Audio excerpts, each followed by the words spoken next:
Makinig muna sa Dos Kumpanieras. Dos Kumpanieras. Magandang gabi Pilipinas, ito po ang programang Dos Kumpanieras. Minus Attorney Cam, ako po ang nagsisolong panyera ng bayan, Attorney Rina Seco. Tuloy-tuloy sa pagbabalita, tuloy-tuloy sa serbisyo, sama-sama tayo Pilipino. Dos Kumpanieras. Kumusta po kayo ngayong gabi? Sa mga nata-traffic, kaunting pasensya pa din. Although meron pa ding mga tigil pasada, 'di ba, sa ibang lugar. Although hindi naman po talaga naparalisa ang ating sektor ng transportasyon. Anyway, samahan niyo po ako hanggang 7:30 ng gabi dahil ang ating pong talakayan tonight ay pagpapatuloy lamang ng ating naging previous na talakayan. Although, ang ating pong tanong tonight, ikaw ba na adopted or ipinaampon, magmamana ka pa ba sa iyong biological parents? Or kung sakasakali naman, ikaw biological parents, kayo biological parents, magmamana ka pa ba sa anak mo na iyong ipinaampon? Dos Kumpanieras. Yan po ang tatalakayin natin tonight. Ito po ay para bigyang daan din yung mga questions na mga naipadala ninyo kagabi na hindi po natin natalakay at bibigyang pansin po natin yan. Ang akin lang pong pakiusap sa inyo ay ipadala po ninyo ulit kasi hindi ko na po nakita yung iba. Mas maganda po na isend nyo lang ulit para mabigyang pansin natin tonight. Yan. Mamaya po meron din po tayong dalawang winners na mananalo ng tig 500 pesos sa atin pong DZRH Malakas promo. Gusto ko sana gusto ko sanang piliin yung magtatanong. Siguro one of these days isusurpresa ko kayo, na ang mananalo ay yung merong pinakamagandang tanong na relevant sa ating talakayan. Dos Kumpanieras. Ang ating pong talakayan tonight ay base doon sa question ng ating isang listener or viewer sa DZRH TV4K live stream sa YouTube. Hindi ko lang nakuha yung pangalan niya pero meron siyang question about sa mana ng ampon. Yan. Kung magmamana pa ba sa kanyang biological parents. Actually, medyo confusing po ito, Dahil po merong 3 batas na sumasaklaw, actually 4 na batas na sumasaklaw dito sa tanong niya. Dos Kumpanieras. At depende po sa kung anong batas ang binabasa ninyo, maiiba po ang maaaring maging sagot. Dos Kumpanieras. Kaya naman samahan niyo po ako, And of course, welcome po ang inyong mga katanungan sa ating DZRH TV 4K live stream sa YouTube. Gayon din sa ating DZRH Dos Kumpanieras Facebook page, sa ating DZRH DZRH News Facebook page at saka sa ating DZRH News Television. Dos Kumpanieras. Okay, so magandang gabi po muna sa ating mga tutok ngayon, Nanunood sa atin si Janet Abara Mejia na nanunood sa atin dyan sa, nasaan na ba yun? Biglang nawala. Gayon din kay Sniper tsaka kay Aunt May. Yan. Magandang gabi po sa inyo at sana po ay samahan niyo po ako hanggang mamaya pa. Yes, and meron ba rin tayong mga nanunood sa DZRH Dos Kumpanieras, si Tita Ami Miraflor Garcia, Ma'am Irene Almodovar, gayon din si Ma'am Roxanne Costo, si Jerome Lorenzo, and of course si Joseph Gulmatico. Yan. Dos Kumpanieras. Makikisuyo na din po ako na pakishare po ang ating talakayan tonight para po mas marami pa ang ma-reach or makapanood at matuto sa ating talakayan.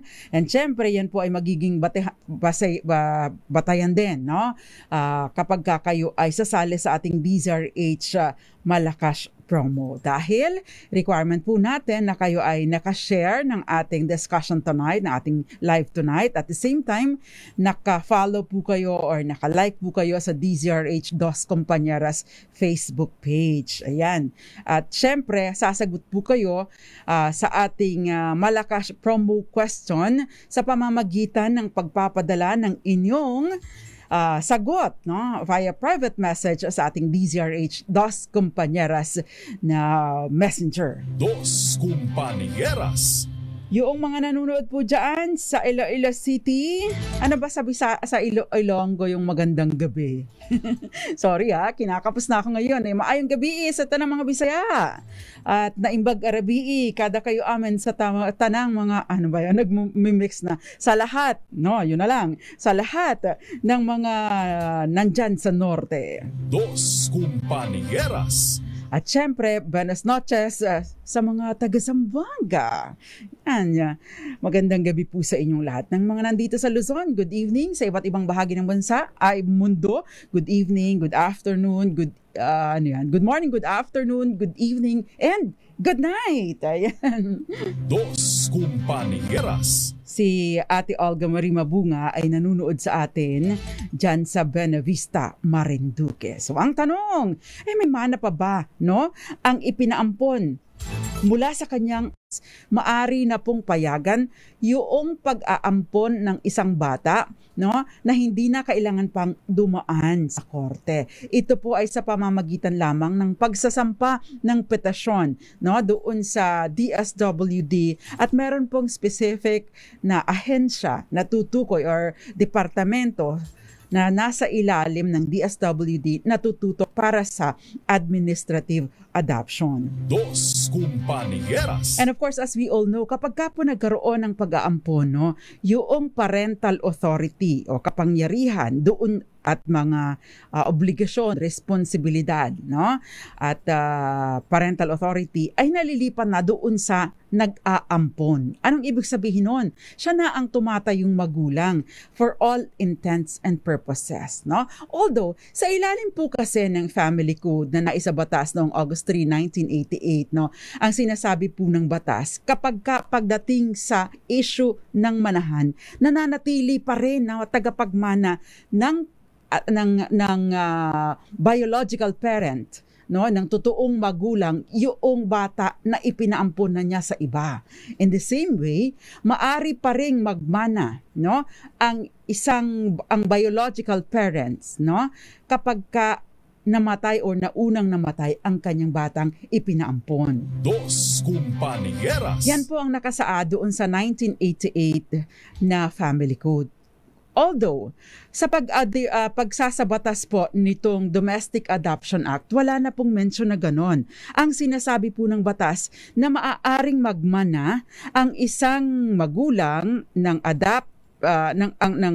ng biological parents, no, kapag merong will to that effect. Anong ibig sabihin nito? Parang lumalabas na wala nang mamanahin ang biological parents kung sakasakaling wala namang will o last will and testament ang batang namatay. Dos Compañeras. In the same way na yung anak na ipinaampon ay hindi na rin magmamana mula doon sa kanyang biological parents. Dos Compañeras. Parang ganun po lumalabas, although hindi po expressed ito doon sa dalawang batas kasi halos pareho lang po ang wording sa ating yung succession pagdating doon sa Domestic Adoption Act and at the same time doon sa Domestic Administrative Adoption Act and Alternative Child Care Act. Ito naman ay naisabatas last year lamang.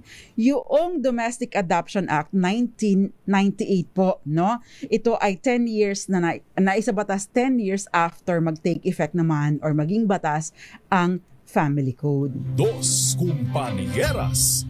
Ayan. So, dim naman po na naamyendahan yung mga inconsistent provision doon sa Family Code na napalitan ng mga inconsistent provision na ito, yung nabago sa pamamagitan ng mga bagong batas. Pero hindi po kasi expressed doon sa mga bagong batas kung nawawala na ba totally ng mana o nawawala na ba ng karapatan na magmana sakaling walang will na tinatawag. Nananatili po ang karapatan kung meron pong will to that effect. no? Hindi po yun maaaring baliwalain. Dos Compañeras. Ayan. So, magiging subject din po ng ating talakayan, yung related po kasi sa ating talakayan ngayon, yung tinatawag na simulation of birth. Ano ba yung simulation of birth?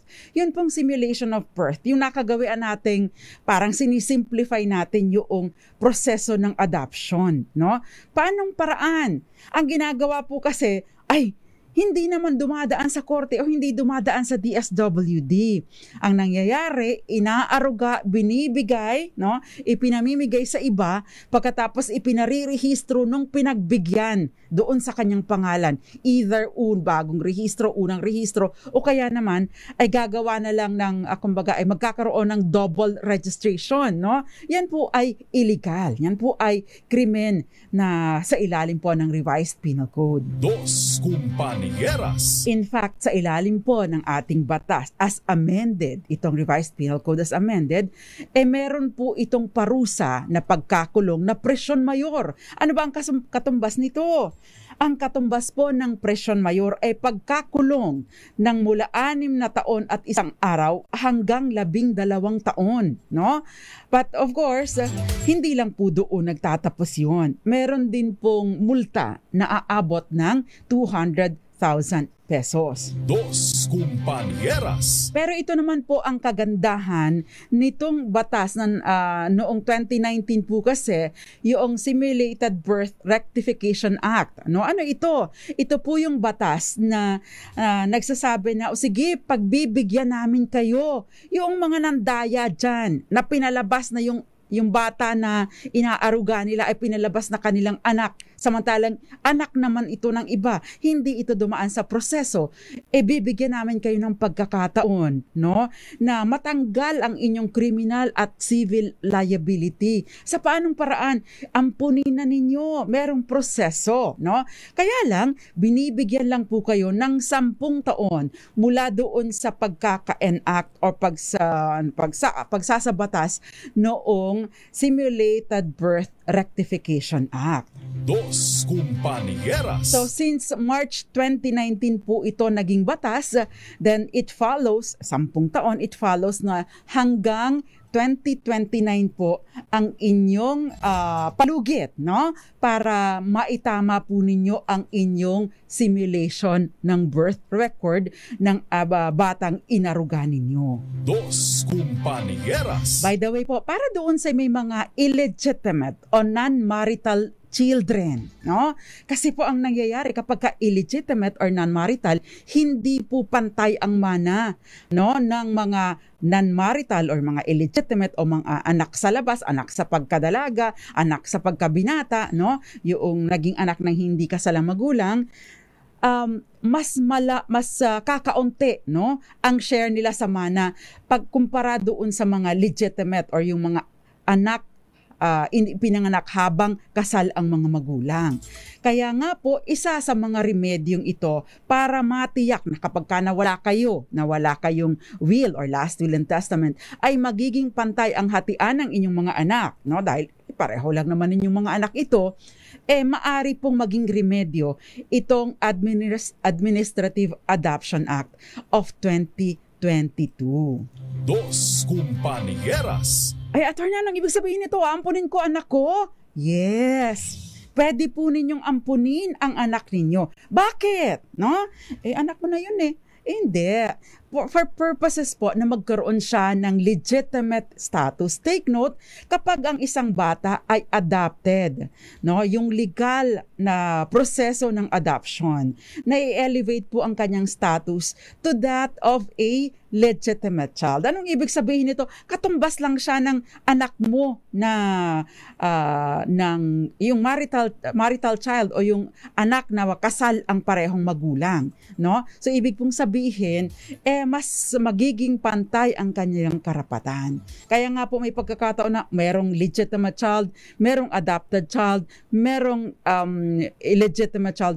Maaari pang maging lamang ang maging share nitong adopted kumpara doon sa illegitimate. Kaya po isa sa remedyo na pwede ninyong gawin since hindi na ninyo kailangan dumulog pa sa korte, yung pag-aampon sa inyong illegitimate child.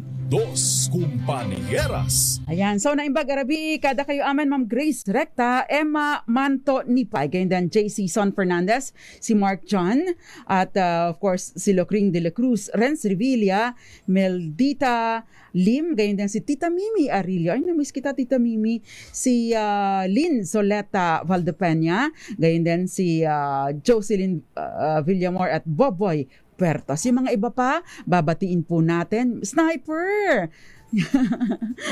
Sabi niya, paano ba ipamana ang pagmamahal? Hindi po yan napapamana. Kusang bigay na ibinibigay yan, hindi kailangan ng pagmamana. Kasi yung mana, it entails death. Kailan mo ipaparamdam ang inyong pagmamahal? Kung patay ka na. So therefore, hindi pwedeng ipamana ang pagmamahal. Dos Compañeras. Anyway, Jinky Parley Andrade at Rico Manalo, mga kababayan ko ito dyan sa Marinduque, magbabalik pa po ang programang Dos Compañeras. By the way, our DZRH Malakas promo question of the night. Ano ang tawag sa krimen kung saan pinalalabas ng isang tao na kanya itong anak samantalang hindi naman totoo? Yan po ang promo question natin tonight at dalawa ang winners. Share lamang po ang ating live tonight. And of course, dapat kayo follower ng DZRH Dos Compañeras at ipadala po ang proof niyan, no? Bilang private message sa atin pong DZRH Dos Compañeras. Dos Compañeras. At magbabalik pa po ang programang Dos Compañeras minus Attorney Cam. Ako pa si Attorney Rina Seco. Diyan lamang po kayo. Dos Compañeras. RH. Dos Compañeras. Dos Compañeras po, kasama pa rin ang nagsusolong panyera ng bayan. Ako pa si Attorney Rina Seco at tinatalakay ho natin yung karapatan ng inampon, gayon din yung karapatan ng nag-ampon, at of course, yung karapatan ng nagpaampon. Ayan.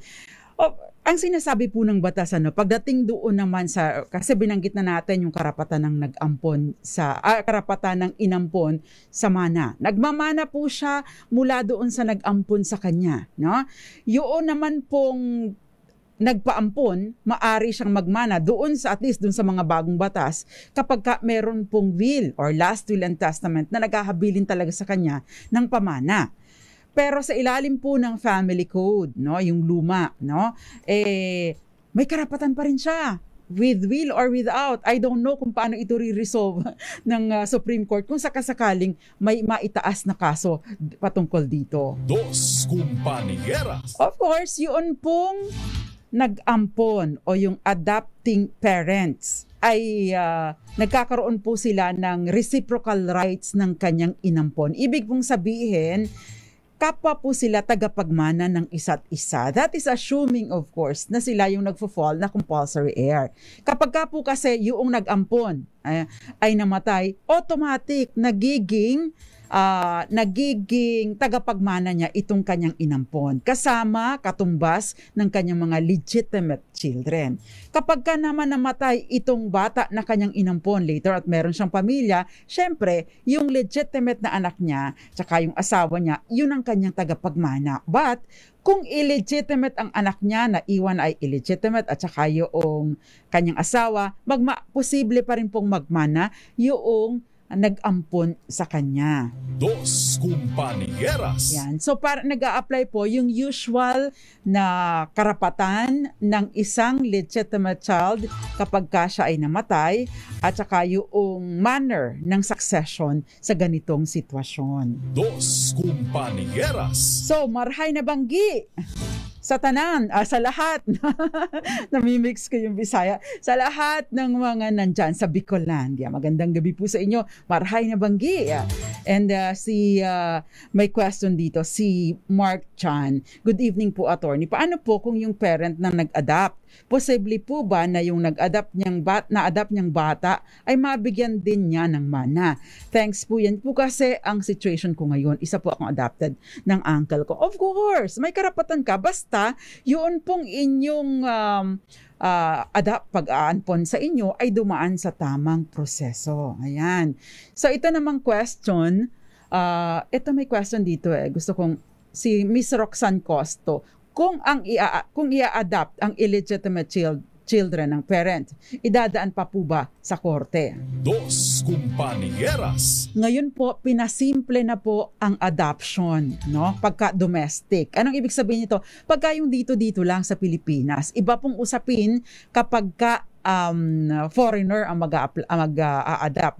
Mas stringent o mas stricto po ang requirement at kailangan dumaan sa korte. Pero dito po sa domestic adoption, especially yung bagong batas, yung Domestic Administrative Adoption Act, hindi na po kailangan dumaan sa korte. Isa rin pong maganda pala, yung tinatawag na step-parent adoption. Anong ibig sabihin nito? Kapag ka po halimbawa ang isang foreigner ay nakapag-asawa ng Pinay, no, Pinoy na may anak, no? Pagkatapos ay gusto niyang ampunin ang anak ng Pinoy o ng Pinay, no? Hindi na po 'yun intercountry adoption ang treatment.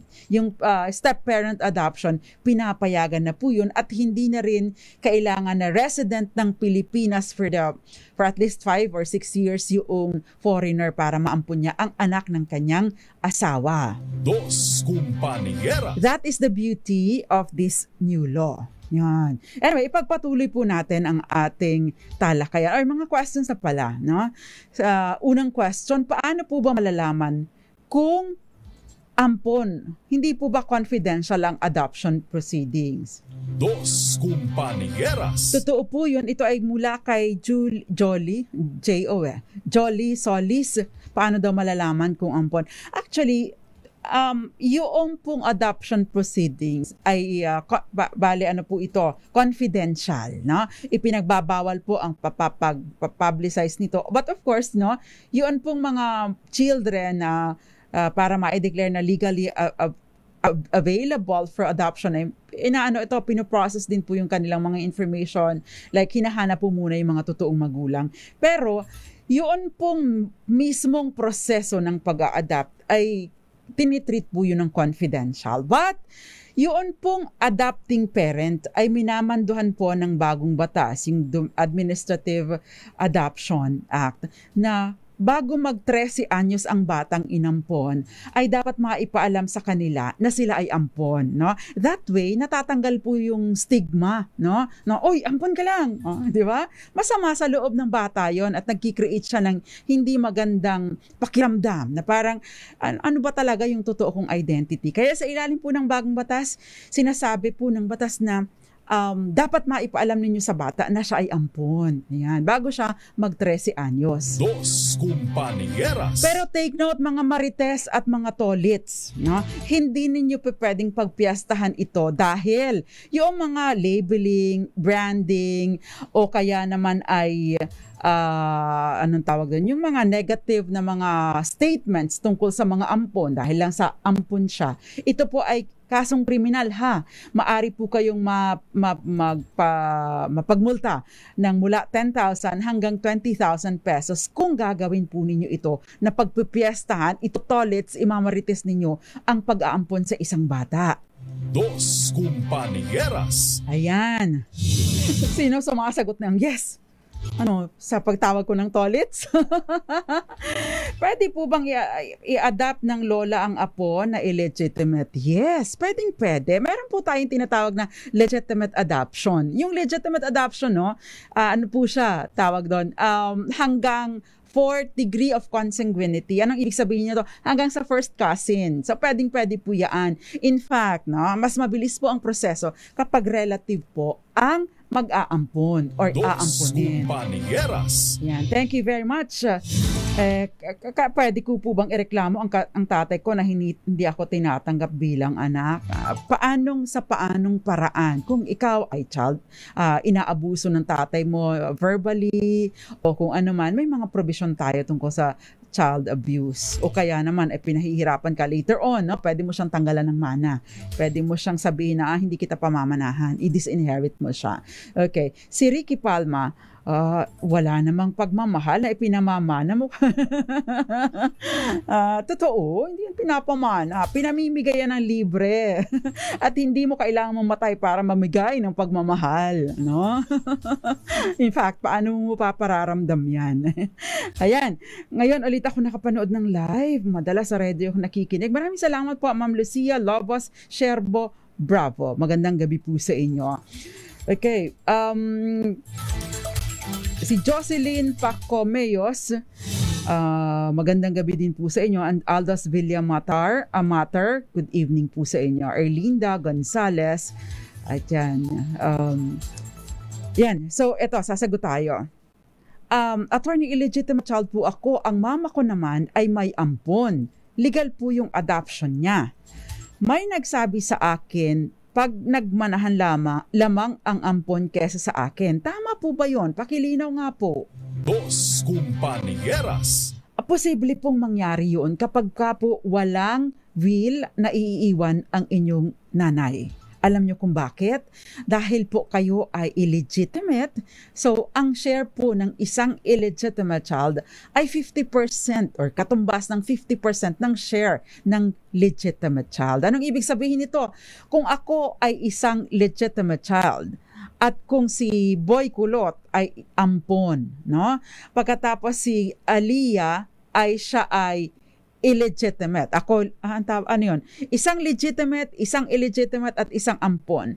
Yung ampon at saka yung legitimate, pareho po ang share nila na matatanggap. Pero yung illegitimate po, 50% lamang ng katumbas noong share ng isang legitimate or ampon. Kaya nga po pwedeng ampunin yung anak o yung illegitimate para ma-elevate ang status sa legitimate status. Dos Compañeras. Yan. At wag po kayo mag-alala dahil madali na po ang proseso nito. Hindi po ninyo kailangan dumaan sa korte. Ayan. Paano po kung dalawa yung birth certificate, attorney? Dahil po sa adoption, yung isa rehistro sa totoong parents, yung isa pinalate registration na nag-ampon. Well, ito po yung pwede ninyong gawin yung i-avail yung mga benepisyo, no? Yung binibigay na remedyo ng Simulated Birth Rectification Act na binibigyan po kayo hanggang March 2029 para ayusin ito, yung pag-aampon. Definitely, ika-cancel po yung birth certificate na unang inisyo doon sa na kinuha ng kanyang biological parents. Dos Compañeras. By the way, kung kayo po ay nag-iisip ng ganitong sistema, no? Dahil ang sinasabi po ng batas wala ng civil o criminal liability. Yun po ay nag-a-apply lamang kung ang simulation ng birth ay ginawa nyo bago ang effectivity ng Simulated Birth Rectification Act. Kung ginawa ninyo after May 29, ibig sabihin ginawa ninyo ng March 30, 2019, ay ibig pong sabihin, maari na po kayong makasuhang kriminal at sibil dahil sa ginawa ninyo. Dahil ang sinasaklaw lang po ng batas ay yung mga previous simulation of birth cases. Hindi sinasaklaw yung mga ginawa after na maisabatas na yung Rectification Act. Dos Compañeras.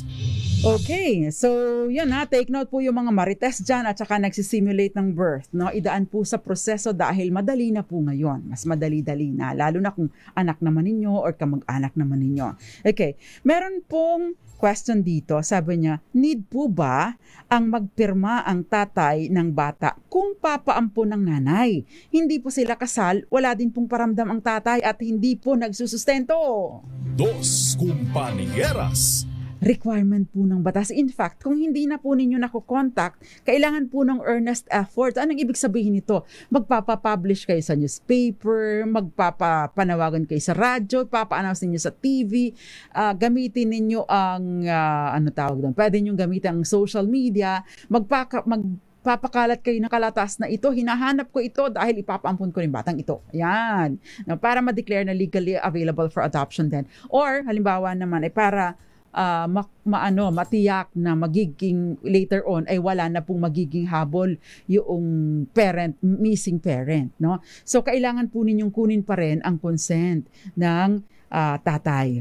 Dos Compañeras. Magkaiba pong issue yung parental authority, magkaiba pong issue yung karapatan sa bata, magkaiba pong issue yung hindi pagbibigay ng sustento, at magkaiba pong issue yung karapatan niya na magbigay o hindi magbigay ng consent sa pagpapaampon. Dos Compañeras.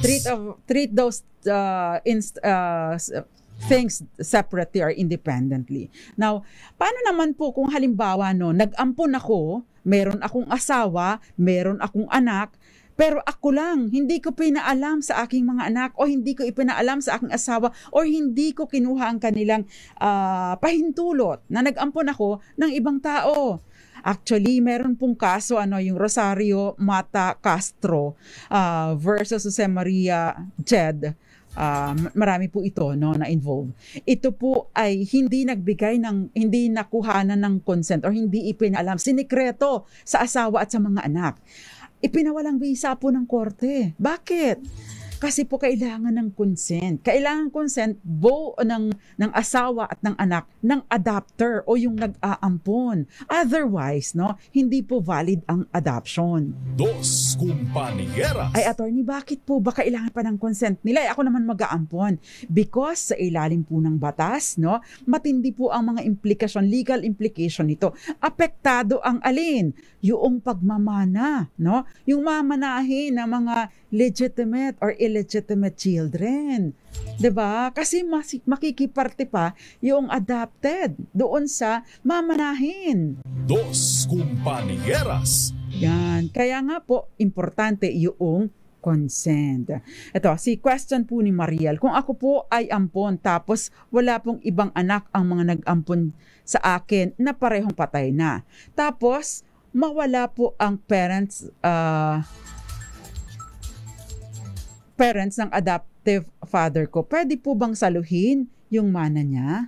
Dos Compañeras. Sa ilalim po ng batas, yung yung effects ng adoption ay nag-i-extend hindi lang doon sa adopter, sa taong nag-ampon, kundi sa kanyang mga magulang at sa kanyang mga kaanak. Ibig pong sabihin, ikaw ay adopted at itinuturing ka na rin na totoong anak. For all intents and purposes, pwede kang humalili sa iyong magulang para i-claim yung share niya. Dapat sana i-share niya doon sa mana. Dos Compañeras. Ayan. So, yan. Magandang gabi po muna, Hilo Campo, nanunood sa atin. Si Ryan Madariaga. Paano po pag hindi nakapirma yung tatay sa birth certificate at inaampo ng nanay yung anak nila? Yan. Hindi nakapirma sa birth certificate at hindi pinaampon yung anak nila. Unang-una, ito po ba ay inangken or recognized? Kasi kung hindi naman niya ni-recognize, ay hindi po naman kailangan siya, Ay, ibig sabihin, parang tumatayo na unknown ang tatay nito. Therefore, wala pong problema yun. Dos Compañeras. Magkaiba po yung doon sa birth certificate at sa consent sa pag-aampon. But kung wala pong tatay at walang tumatay yung tatay sa birth certificate at wala na isang man na nagsabing, oy, ako ang tatay nitong batang ito, bakit mo naman kukunin ang consent niya kung hindi naman niya nire-recognize ang paternity or ang pagiging tatay doon sa batang yon, 'di ba? Dos Compañeras. It's just like saying, si Boy Kulot na hindi naman niya sinasabi at hindi niya tinatanggap na anak kanya, ay kukunan ka na ng consent. Abay, walang problema yun. 'Di ba? Hindi naman niya inaangkin, 'di ba? Magandang gabi po sa inyo, Miss Maricor Angeles. Sabi niya, nakikinig po ako palagi sa radyo. Nag-open po ako ng FB kasi gusto ko pong itanong kung hindi na idadaan sa korte ang pag-aampon, pwede po ba, attorney, na magpagawa ng adoption paper para maging legal ang anak, yung illegitimate child? Hindi po ipapagawa yung adoption paper. Mag-a-apply po kayo sa DSWD, meron pong specific na agency doon, sa ilalim ng DSWD na nagpa-process ng mga ito. May mga requirements po sila. Kaya lang yung requirements po ay depende sa kung sino or ano ang existing relationship ng ampon sa inaampon. Kasi merong tinatawag tayo ng relative adoption, merong tinatawag tayo ng step-parent adoption, meron tayong tinatawag yung regular na adoption. So, depende po sa sitwasyon ninyo. Dos Compañeras. Okay, okay lang po na maliit. Ganoong Valentino Poncha. Yan, okay lang po yan. Basta present lagi-lagi. Ayan. Si Norman Susada, magandang gabi po sa inyo. Nanunood sa atin dyan sa San Luis, Aurora. At Lili Baradi, magandang gabi sa iyo. Si Rubilin de la Cuesta, attorney, curious lang po. Gusto kasing ampunin ng husband ng kapatid ko, yung anak niya sa pagkadalaga. Ang asawa po niya ay Canadian citizen. Question ko po, matagal po ba ang proseso noon? Pareho pa din po ba yung inheritance rights noon? At tapos po, if ma-approve po ang adoption, Canadian citizen na po ba ang pamangkin ko? Aba, madami-daming question ito Dos Compañeras. So yun ang question niya, no? Kung aampunin ba ng bagong asawa na Canadian, yung kanyang pamangkin, ibig sabihin yung anak mismo noong asawa niya, kasi merong anak sa pagkadalaga, ano yung epekto nito? Magmamana ba siya? Yan.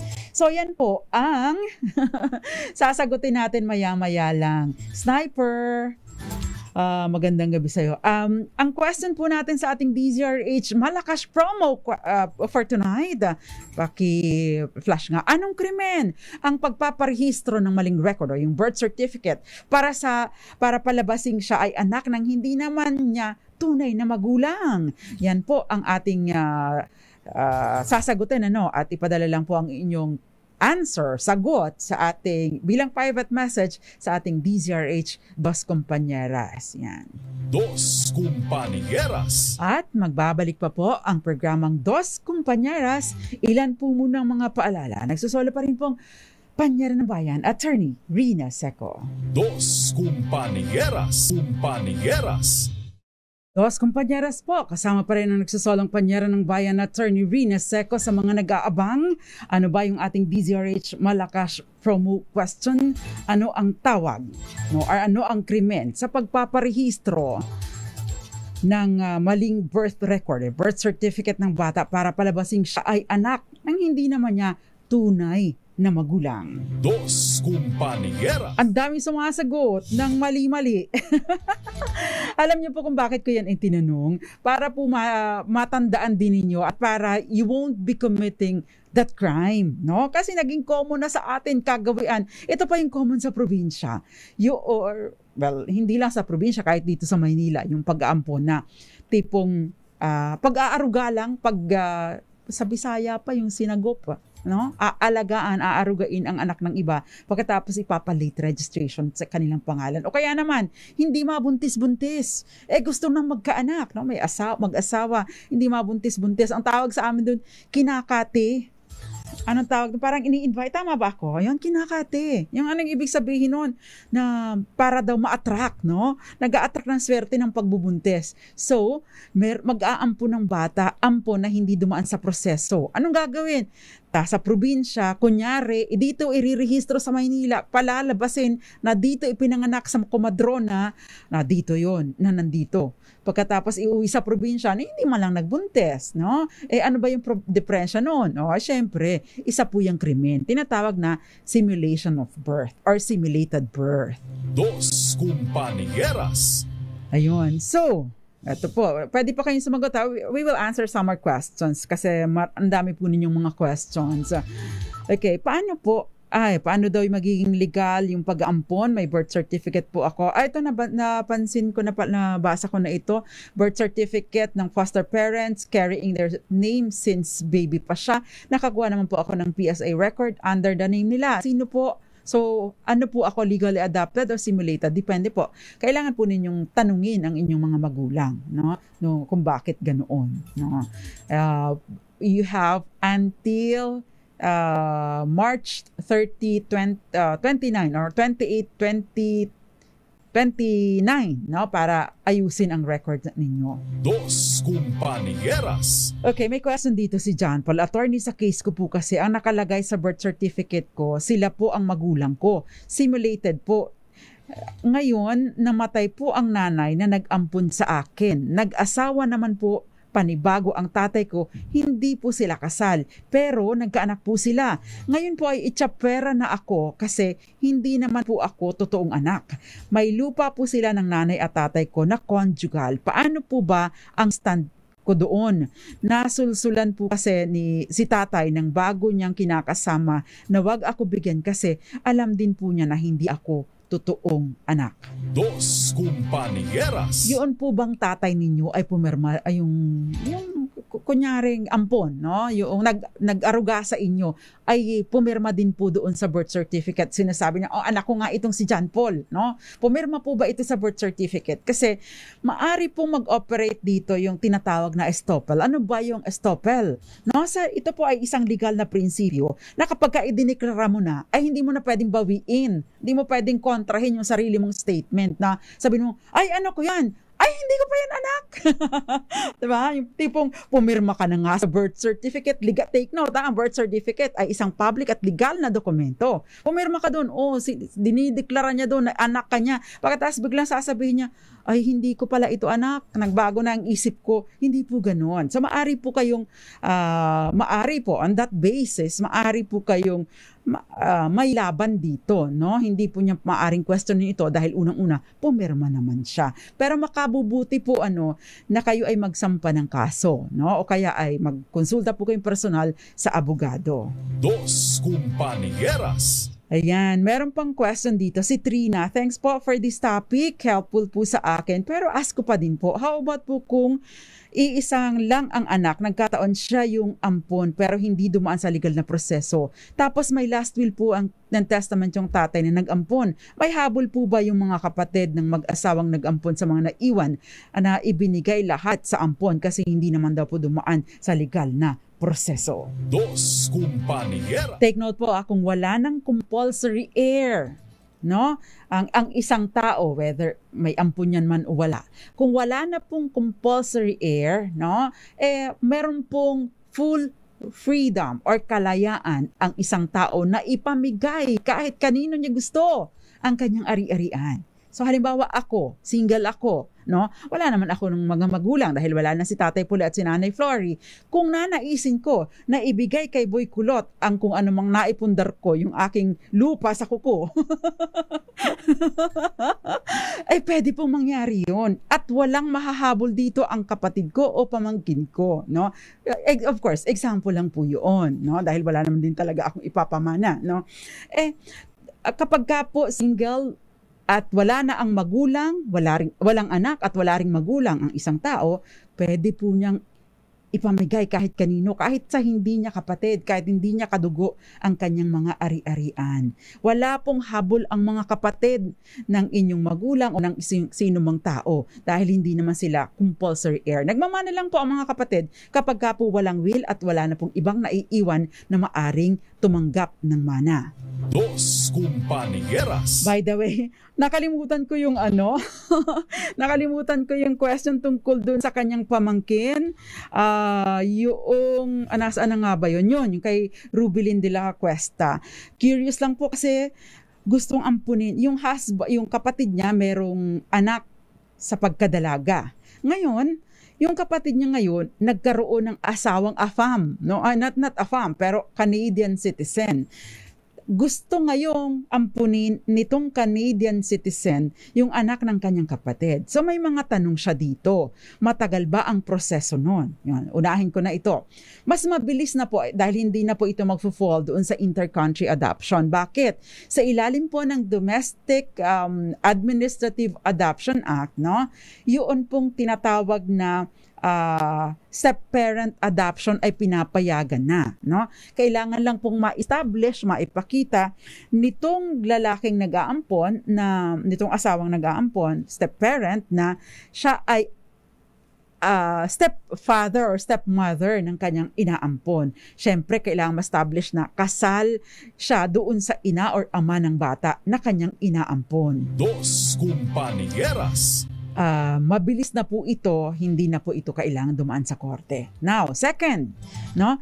Yun pong second question niya, matagal po ba yung proseso? Mabilis-bilis na po ito. Parehan din po ba ang inheritance rights noon, no? Kung dito po sa Pilipinas, kasi ang nag-govern po kasi sa karapatan at obligasyon ng pagpapamana, yung mga ganito, sa isang tao ay kung ano yung nationality niya, yung national law niya. So kung ito'y Canadian citizen, ang sisilipin po natin, ano ang sinasabi ng Canadian law, no? Ng law on succession sa Canada, no? So kung dito po sa atin, magiging tagapagmana din po siya ng kanyang adopting father, no? Ngayon, doon hindi po natin alam, but I would assume na yes, no? Ang next question po na, kung ma-approve po ba yung adoption ng Canadian citizen na po ba siya? Yan. Ito yung magandang tanong. Dos Compañeras. Actually, yun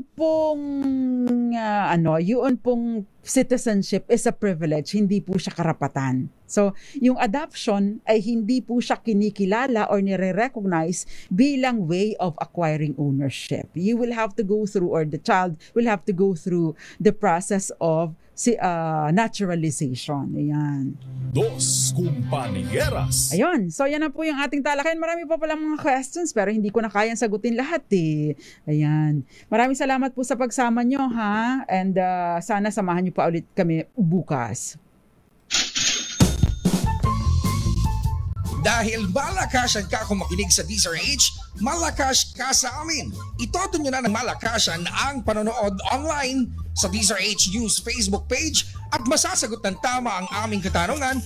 Instant mananalo ka ng malakasang 500 pesos sa DZRH Malakas Promo. Hatid sa atin ang kauna-unang radyo sa Pilipinas, DZRH. Una sa Pilipinas, una sa Pilipino. Ayan. So, ang tanong, ano po ba ang krimen ng pagpaparehistro ng maling record or birth certificate ng bata para palabasing siya ay anak ng hindi naman niya tunay na mga magulang?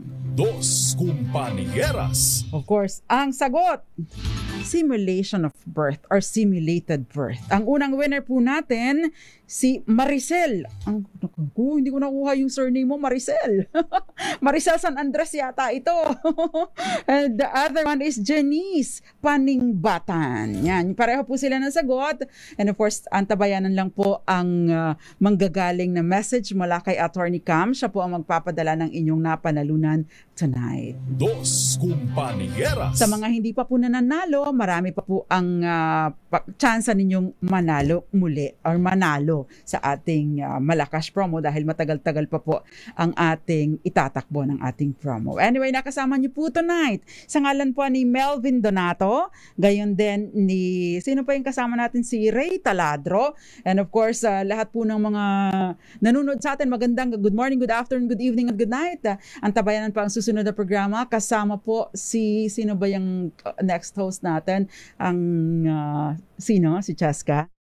Si Cheska Camille San Diego Bobadilla para sa programang Lunas. Nakasama niyo po ang nagsusolang panyaran ng bayan, Attorney Rina Secol. Tuloy-tuloy sa pagbabalita, tuloy-tuloy sa serbisyo. Sama-sama tayo, Pilipino. Dos Compañeras.